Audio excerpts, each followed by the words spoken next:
ইনশাআল্লাহ আজকের খুতবায় আমি আপনাদের সাথে শয়তানের একটি আক্রমণ কৌশল সম্পর্কে আলোচনা করব। এর আগে আমরা সম্মুখ ভাগ থেকে তার আক্রমণ সম্পর্কে কথা বলেছিলাম।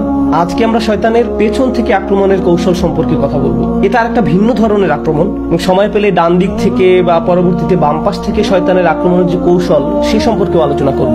আমাদের গত হয়ে যাওয়া দিনগুলো জীবনের ইতিহাসের পাতায় জায়গা করে নেয়। আপনি যখন একটি দিন পার করেন সেটা অতীত হয়ে গেছে, সেই দিনটি আর ফেরত আসে না।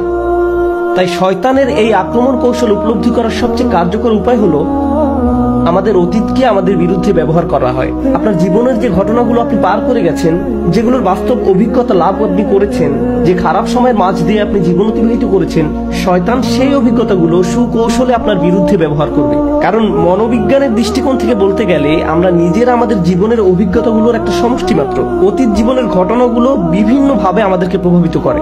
জীবনের এই অভিজ্ঞতাগুলো আমাদের চিন্তা ভাবনা, আমাদের আবেগ অনুভূতি, এমনকি আমাদের ভবিষ্যৎ সিদ্ধান্তগুলোকেও নানাভাবে প্রভাবিত করে। যেমন কেউ যদি কখনো একটা অ্যাক্সিডেন্টের কবলে পড়ে, তাহলে দেখবেন তার ড্রাইভিং স্টাইল পরিবর্তিত হয়ে যায়। অথবা কেউ যদি তার ভালো কোনো বন্ধুর সাথে বিবাদে জড়িয়ে পড়ে, তার পরবর্তীতে কোনো সম্পর্ক তৈরির ক্ষেত্রে সে অনেক বেশি সাবধান হয়ে যায়। আর শয়তান চায় যে কোনো ভাবে আমাদের চিন্তা ভাবনাকে প্রভাবিত করে আমাদেরকে তার নিজের পথে পরিচালিত করতে। এজন্য আজ আমি তার এমন কিছু পদ্ধতি সম্পর্কে কথা বলবো যেখানে সে আমাদের অতীতকে আমাদের বিরুদ্ধে ব্যবহার করে। আমরা মনে করি এই চিন্তাগুলো আমাদের নিজেদের, কিন্তু মূলত এগুলো হলো শয়তানের ওয়াসওয়াসা। সে চায় আপনি অতীতে যে ভুলটি করেছেন তা যেন আপনি আবার করেন। সম্ভবত তার একটা কৌশল হলো সে বলবে আপনি আগে অনেক ভালো মানুষ ছিলেন, নামাজ সম্পর্কে অনেক বেশি সাবধান থাকতেন, সম্ভবত হারাম বিষয় থেকে বিরত থাকতেন, আল্লাহ যা দিয়েছেন তা নিয়ে সন্তুষ্ট থাকতেন, আপনি আল্লাহর অবাধ্য হননি, ভালো মুসলিম ছিলেন। পেছনে তাকিয়ে দেখেন আপনি অনেক ভালো মুসলমান ছিলেন। অনেকে এমন আছেন যারা এরকম জীবনের পেছনের দিকে তাকিয়ে দেখেন আর বলেন আগে আমি অনেক ভালো মানুষ ছিলাম, এখন আমি আমার নিজের উপর হতাশ। আগে আমি নামাজে দেখে কাঁদতাম, কিন্তু এখন আমার মনে নেই আমি সর্বশেষ কবে কেঁদেছি।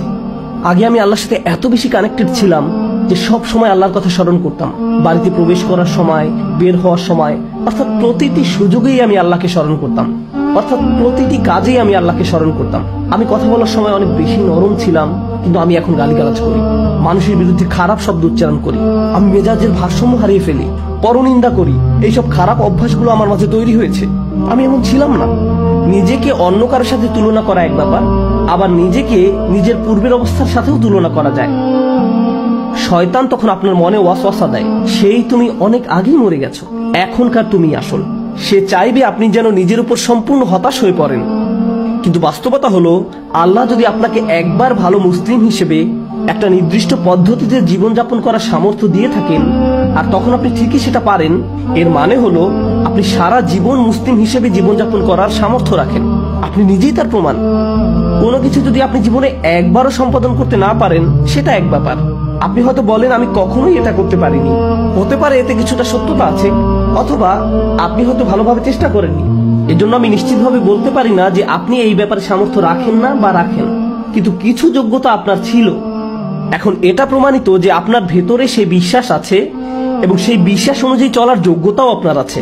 কিন্তু শয়তান আপনাকে বোঝাতে চাইবে যে তোমার সেই সামর্থ্য আর নেই, কারণ জীবনের যে অভিজ্ঞতার ভেতর দিয়ে তুমি অতিবাহিত হয়েছ, এখন সেই ভালো মানুষ হওয়ার যোগ্যতা তুমি হারিয়ে ফেলেছ।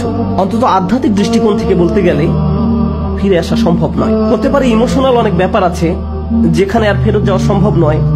কারো অন্তর হয়তো ক্ষতবিক্ষত হয়ে পড়েছে, আর এতে কোনো সমস্যা নেই, এটার নামই জীবন। যেমন কারো যদি বাচ্চা সন্তান মারা যায়, তাহলে এই ট্রমা থেকে বের হয়ে আসা সহজ নয়। সুতরাং হয়তো এমন অনেক ট্রমা এবং অভিজ্ঞতা রয়েছে যা সারা জীবনেও সেরে উঠবে না। কিন্তু শয়তান এটা ব্যবহার করে আপনাকে আবেগগত দিক থেকে নয়, বরং ধার্মিক দিক থেকে দূষিত করার জন্য, আল্লাহর সাথে আপনার সম্পর্ক নষ্ট করার জন্য। আপনার মনে এভাবে ওয়াসওয়াসা দিবে তুমি তো জীবনে অমুক অমুক খারাপ কাজ করেছো, এখন আর এই নামাজের মানে তোমার নামাজ তো আর কবুল হবে না। সুতরাং এটা হলো শয়তানের এক ধরনের কৌশল, যার মাধ্যমে সে আমাদেরকে আল্লাহর পথ থেকে দূরে রাখে। আপনার মনে এভাবে ধারণা দেয় যে সেই ভালো দিনগুলো আর কখনোই ফেরত আসবে না।